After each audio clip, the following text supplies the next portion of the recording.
Can you believe that in China, you can get almost every service you need in life within a 5-minute walk? I know it sounds crazy, but it's true. Welcome back to Almost the Chinese channel. I'm Steven. Today, I'm gonna show you around my neighborhood. Let's go! First of all, let's talk about the most common thing here, restaurants. You know that we Chinese people love food, and there are many kinds of cuisines. In this neighborhood, about 60% of the shops are restaurants. And there is a fun fact that in China, there won't be two restaurants offering the same cuisines in about 200 meters to avoid competition. So that gives us a lot of choice. And if you want a simple, quick meal only for yourself, it costs about $2 to $3 to grab a bowl of rice or noodles or these dumplings. This is a shop for dumplings. These are all handmade dumplings by Northeast Chinese people. I love this shop the best. Okay. But if you want to have a decent dinner with your friends or family, you need to go this kind of well-decorated restaurants. For instance, the Xinjiang cuisine we are having now costs $35 in total, which means each person only needs to pay $17.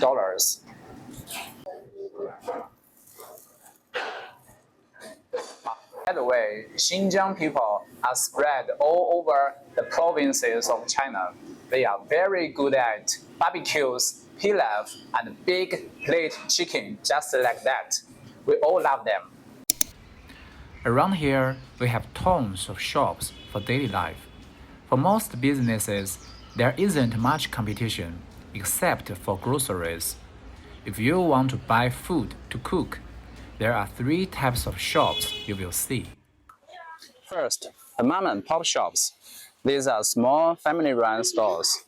They have no fancy decorations and might look a bit messy, but these are the cheapest and always the busiest.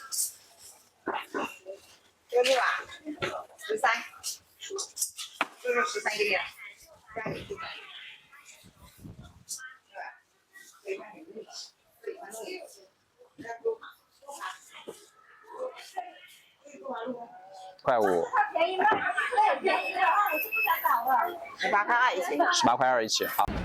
He is just not afraid of me.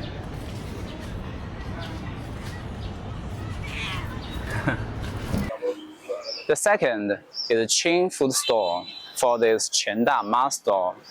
They have employees. They are bright, have some decorations.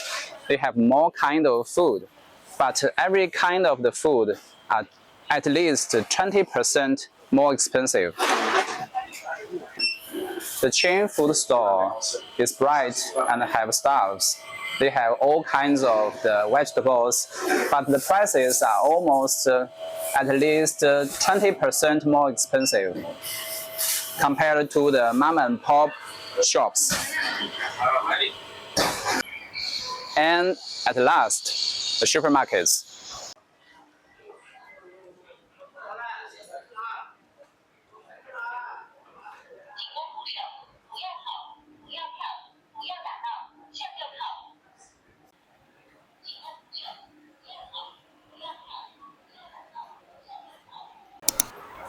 And then, let's talk about other services. And that is a camera shop store. This is a pharmacy. And you can also find locksmiths and tailors right on the sidewalk. They don't have shops. They just set up their tools on the ground and start working. They are super cheap. Fixing a piece of clothing costs just $1. It's basically pocket change. And this is a kitchenware. It sells eggs, rice, noodles, tea, salt, and other kind of greens, powder, fashion store for elderly people, especially for women. The flower store, there are 2 cats here. Barber shops.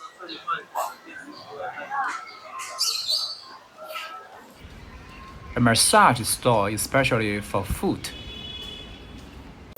The curtain store, the shop for wine and cigarettes, the shop for bakeries. You can buy any tools for home decoration and maintenance in hardware store. The community offers free places that do not require business licenses, allowing some capable elderly people to provide some repair services, such as bicycles, air conditioners, plumbing, and locksmiths tailoring. You know what? The elderly people do not need to pay taxes.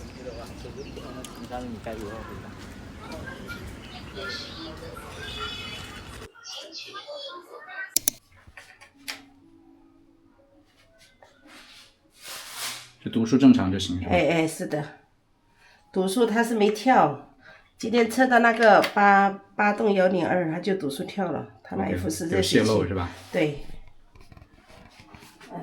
Maintenance of the gas and watering is all free by Chinese government. They will schedule their timeline to your home and check the gas line for you with their equipments, and they will take notes. It's quite convenient. 这边没问题。好的，谢谢。After their test, they leaves a stick on my heater to remind me replace this heater every 8 years. And this one is the number of the Shenzhen gas station. And if any gas leakage happens, people should call them immediately. Every 2 kilometers in Shenzhen, we have a fire service station.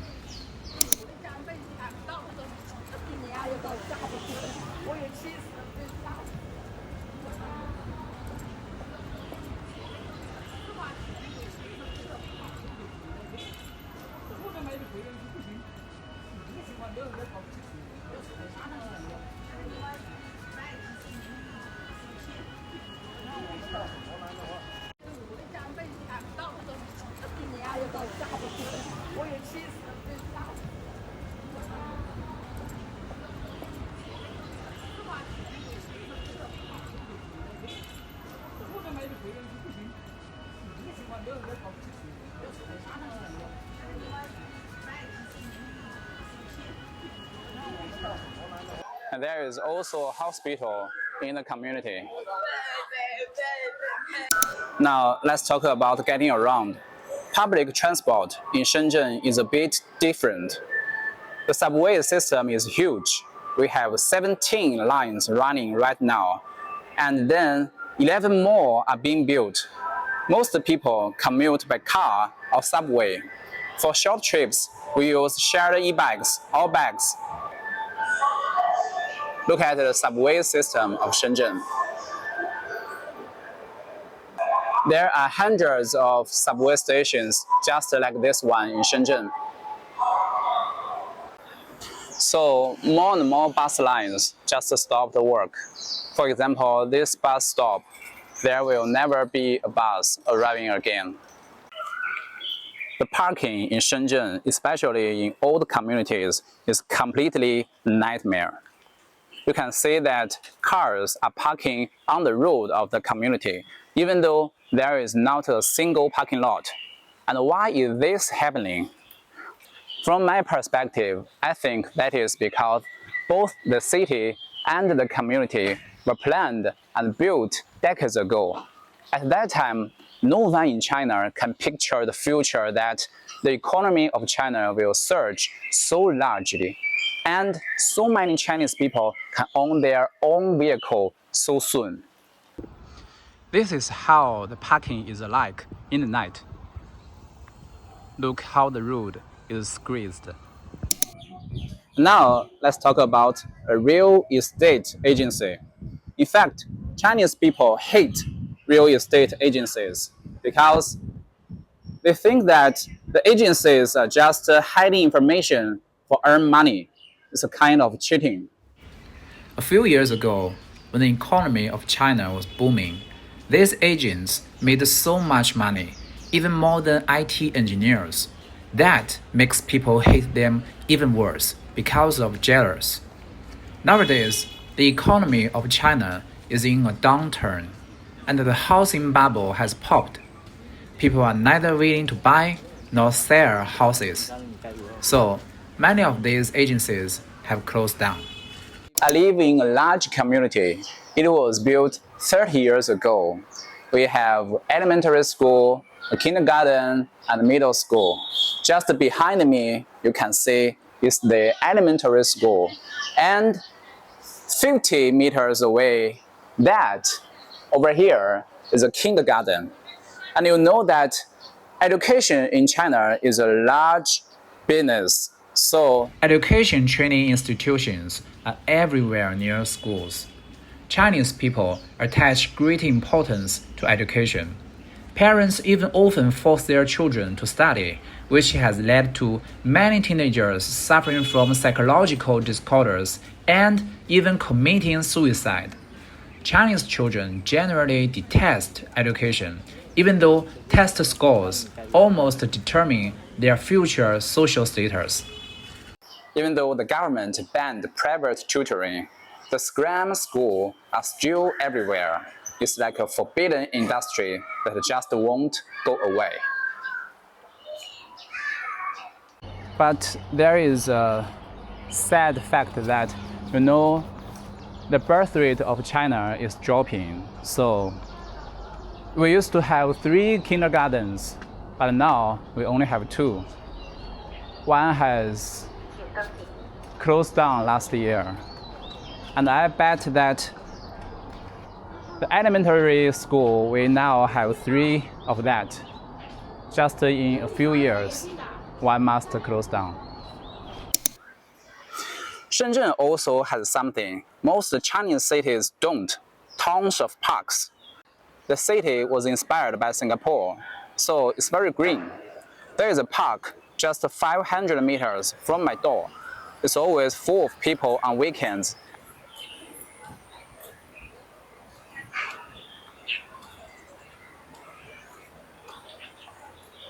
Many people say that Shenzhen is a modern city built by concrete and steel. But from my perspective, Shenzhen maybe is a city built on mountains and parks.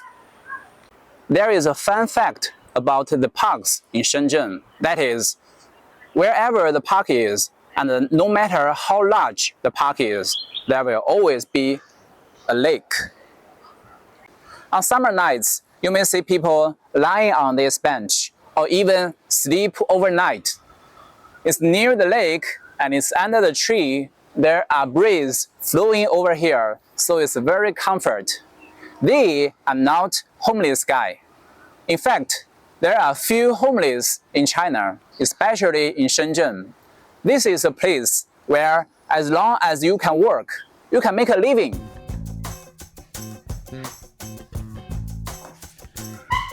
Oh, I'm finally home. It's such a long day. Making this video costs a long time. And if you love my content, please remember to subscribe. This means a lot to me. So, how do you like this video? Please comment under this video. You take care of yourself, and I will catch you in my next video. Bye bye.